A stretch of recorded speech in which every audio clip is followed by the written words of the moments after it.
ಎಲ್ರಿಗೂ ನಮಸ್ಕಾರ. ಈ ವಿಡಿಯೋದಲ್ಲಿ ಇನ್ನೊಂದು ಹೊಸ ಕತೆ ಕಣ್ಣ ಮುಚ್ಚಾಲೆ ಓದೋಣ. ಇದನ್ನು ನಾನು StoryWeaver.org ಇಂದ ಆಯ್ಕೆ ಮಾಡ್ಕೊಂಡಿದ್ದೇನೆ. ಹಂತ 1 ತುಂಬಾ ಸುಲಭವಾಗಿ ಓದುವಂತ ಹಾಗೂ ಅರ್ಥೈಸುವಂತ ಸಣ್ಣ ಕತೆ. In this video let's read new story ಕಣ್ಣ ಮುಚ್ಚಾಲೆ. This I have chosen from StoryWeaver.org level 1. Very easy to read and simple to understand. Very short story. Let's start. Kanna Muchhale. Kanna Muchhale is hide and seek game. Kids are playing hide and seek. Let's read. Jeetu ತನ್ನ ಗೆಳೆಯರ ಜೊತೆ ಆಡುತ್ತಿದ್ದಾನೆ. Jeetu is playing with his friends. ಜೊತೆ is along or together. ಆಡು is to play. ತನ್ನ his. ಗೆಳೆಯರು is friends. ಗೆಳೆಯ is one friend. He is playing with his along with his friends. ಈಗ 100ರವರೆಗೂ ಎಣಿಸುವ ಸರದಿ ಜೀತುವಿನದು. Now it's his turn to count till 100. 100 is 100. 100ರವರೆಗೂ is till 100. ಎಣಿಸು is count. ಸರದಿ is turn.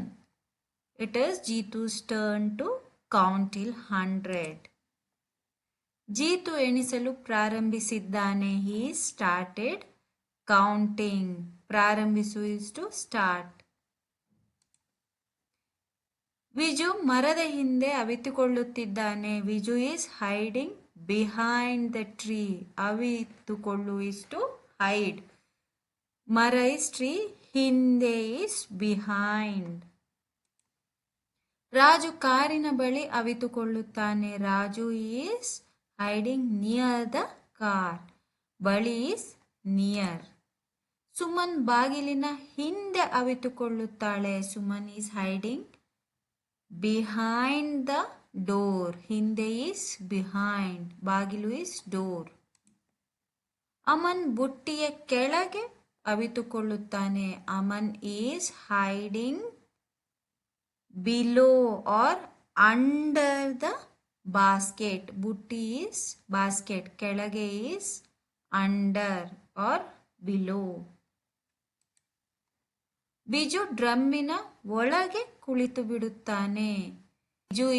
Biju is hiding inside the drum.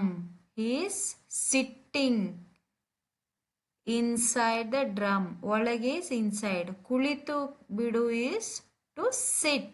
He sat inside the drum. ಅಯ್ಯೋ, ಜೀತು ಎಣಿಕೆ ತಪ್ಪಿದ್ದಾನೆ. 39 ಆದ ಮೇಲೆ ಯಾವ ಸಂಖ್ಯೆ ಬರುತ್ತದೆ? Oh, Jeetu miss the count or he missed the number. ಎಣಿಕೆ is count. ತಪ್ಪು is to miss. 39 is 39. ಆದ ಮೇಲೆ. ಮೇಲೆ is ಆದ ಮೇಲೆ is after that. ಯಾವ which ಸಂಖ್ಯೆ is number. ಬರು is to or by is come. Which number comes after 39? He missed the count. ಪುನಃ 1 2 3 ಎಂದು ಮೊದಲಿನಿಂದ ಎಣಿಸಲು ಪ್ರಾರಂಭಿಸುತ್ತಾನೆ. ಅವನ ಗೆಳೆಯರು ಮತ್ತೆ ಅವಿತುಕೊಳ್ಳಬೇಕು. He started counting again. 1 2 3. His friend started hiding again. ಪುನಃ again. 1 is 1, 2 is 2, 3 is 3 ಎಂದು like that. ಮೊದಲಿನಿಂದ from beginning. ಎಣಿಸು is count. ಪ್ರಾರಂಭಿಸು is to start. He started counting again from the beginning. 1 2 3. ಮತ್ತೆ is again. His friends started they started hiding again. This is all about the story Kanna Muchhale. We also learnt about prepositions here. We have learnt ಒಳಗೆ is inside or in. ಕೆಳಗೆ is under or below. ಹಿಂದೆ is behind. ಬಳಿ is near. ಹಿಂದೆ is behind. I hope you like the story as well as the narration. In the next video, let's learn another or let's read another short story. Also, please don't forget to like, share as well as subscribe to this channel. Thank you.